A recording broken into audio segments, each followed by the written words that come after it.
త్వరలో నీ కష్టాలు అద్భుతంగా తీరునని పరిశుద్ధాత్మ దేవుడు సెలవిస్తున్నానండి.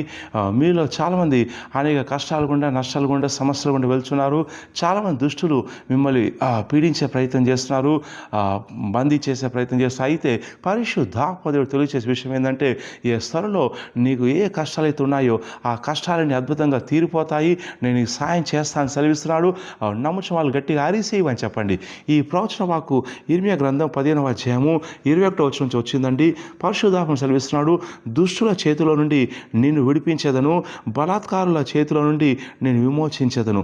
దుష్టులు ఏం చేస్తారంటే నీకు చాలా సమస్యలు, కష్టాలు కలిగించే ప్రయత్నం చేస్తూ ఉంటారు.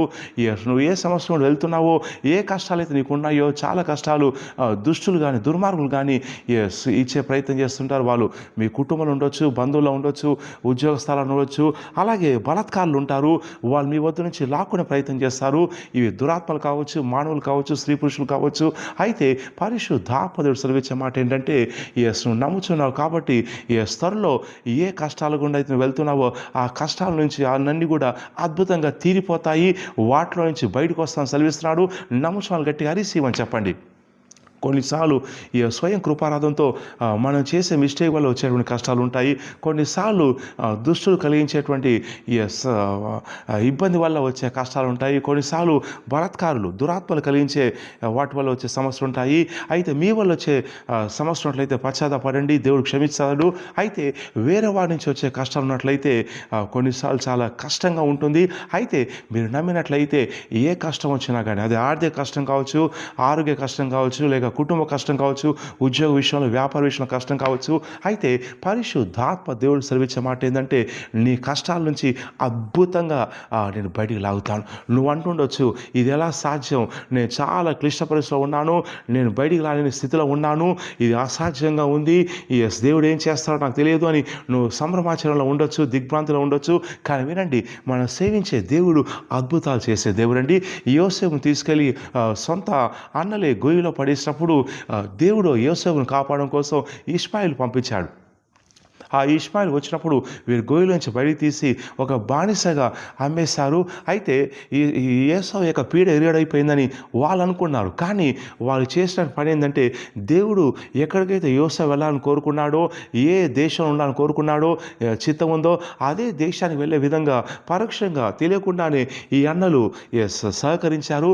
వినండి, ఏ నష్టం వచ్చినా, ఏ కష్టం వచ్చినా కానీ దేవుడు ఆ కష్టాన్ని వాడుకొని మీరు ఏ స్థానంలో ఉండాలో, మీ జీవితంలో ఏ చిత్తం జరగాలో, ఏ స్వస్థ రావాలో, ఏ మేలు జరగాలో, ఏ రోగం నుంచి నయం కావాలో అవి జరిగే విధంగా దేవుడు నీకు వచ్చే కష్టాన్ని ఆయన వాడుకుంటాడు. కొన్నిసార్లు ఇబ్బందిగా ఉండొచ్చు, టైట్ సిచ్యువేషన్ లాగా ఉండొచ్చు, భరించే విధంగా ఉండొచ్చు.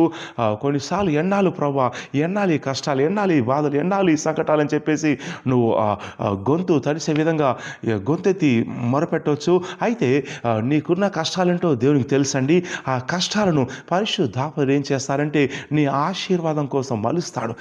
నీ స్వస్థ కోసం, నీ మేలు కోసం ఏమైతే నీ జీవితంలో దేవుడి వాళ్ళని కోరుకుంటున్నాడో అవి కొన్నిసార్లు వేరే వాళ్ళు కలిగించే కష్టాల ద్వారా అది నీ వద్దకు వస్తుంది. అయితే ఆ కష్టం నుండి వెళ్ళినప్పుడు కష్టంగా ఉండొచ్చు.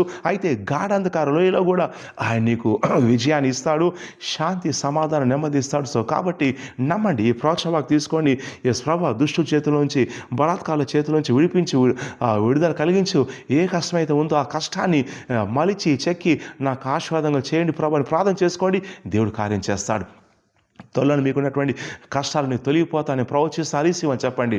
మీ కష్టాల్లో దేవుని మహిమను చూస్తారని ప్రవచిస్తున్నాను, హరిసివని చెప్పండి. మీ శ్రమల్లో దేవుడు మీకు మార్గం సరళం చేస్తానని ప్రవచిస్తున్నాను, హరిసివని చెప్పండి. మీ శ్రమల్లో దేవుడు ఊహించని మేలు చేసి మిమ్మల్ని ఆశ్చర్యపరుస్తానని ప్రవచిస్తున్నాను, హరిసివని చెప్పండి. మీ శ్రమను దేవుడు వాడుకొని గొప్ప ఐశ్వర్యాన్ని, అభిషేకాన్ని, ఆనందాన్ని, సంతోషాన్ని, దీవెనలు ఇస్తానని ప్రవచిస్తున్నాను, హరిసివని చెప్పండి. సో దయచేసి ఈ యొక్క వీడియోని లైక్ చేయండి, షేర్ చేయండి. మీ స్నేహితులు, మీ బంధువులకి వాట్సాప్ గ్రూపులు, ఫేస్బుక్లో షేర్ చేయండి. మా యూట్యూబ్ ఛానల్ సబ్స్క్రైబ్ చేయండి. ఇంకా మొత్తం 4 ఛానల్స్ ఉంటాయి. సబ్స్క్రైబ్ చేయండి, లైక్ చేయండి, గంట బెల్ నొక్కండి. ప్రతి ఆదివారం ఈ సికింద్రాబాద్ బేదల టవర్లో ప్రతి ఆదివారం ఉదయం 9 గంటలకు అభిషేకారాధన, ప్రతి ఆదివారం సాయంత్రం 5 గంటలకు అభిషేకారాధన ఉంటుందండి. కుటుంబాలుగా వచ్చి పాల్గొనండి స్వస్థ కోసం, విడుదల కోసం. అలాగే ప్రతి శనివారం నాడు ప్రవచనం స్వస్థ విడుదల కోసం నేను స్పెషల్ పర్సన్ ఇస్తున్నాను.